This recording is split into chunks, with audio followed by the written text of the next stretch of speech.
Mark, before we let you go, though, we'd like to hear some thoughts and some comments you made earlier this week about domestic violence. For our viewers who haven't heard them, here's what Mark had to say.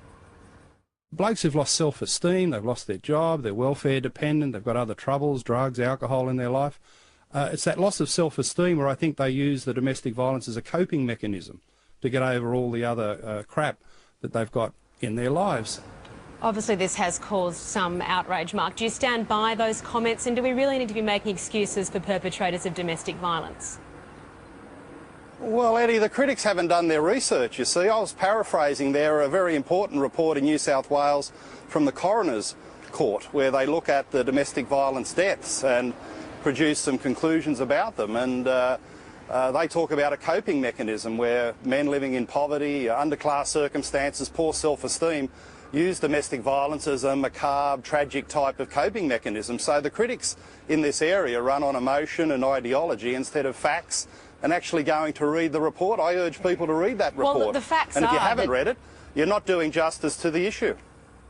Mark, the facts are that domestic violence doesn't just affect people in low socioeconomic circumstances. It stretches right across all levels of society, doesn't it? Well, it's concentrated there, Eddie. The basic fact is that for every domestic incident in a middle-class family in Australia, there are 10 in a public housing estate, 25 in Indigenous communities. That's borne out by crime statistics around the country.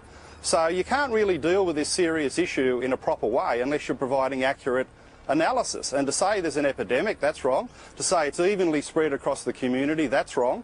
To say that it's a product of patriarchy where somehow men have been genetically engineered to dominate women, that's ridiculous. Do you stand by your statement that women are safer than they've ever been before, given that there are close to 80 deaths from domestic violence across Australia last year?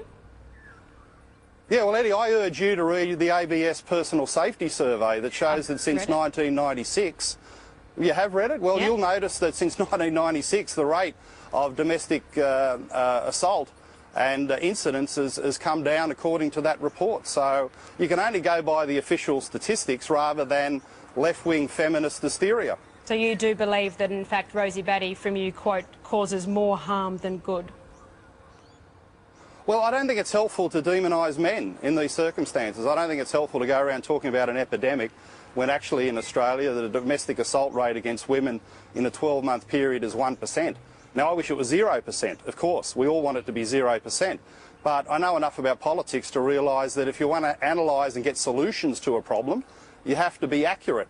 And saying there's an epidemic, which sort of suggests the rate is 50 or 60%, when in fact it's 1%, that does a disservice to the women in need because you're dealing in fantasy rather than fact. Mark, speaking as a fellow bloke, we've just got to be so careful about these messages and making excuses for this. I just... Well, no, I'm not. No one's making excuses here, Mike. What you've got to be careful about is analysing the facts, rather than propaganda that people put out there that's not supported by official government reports, official government surveys, and there's nothing I've said that's not factual.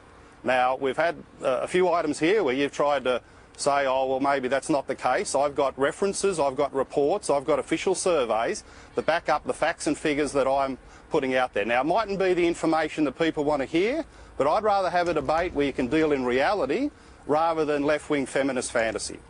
All right, Mark Latham, thank you for your time.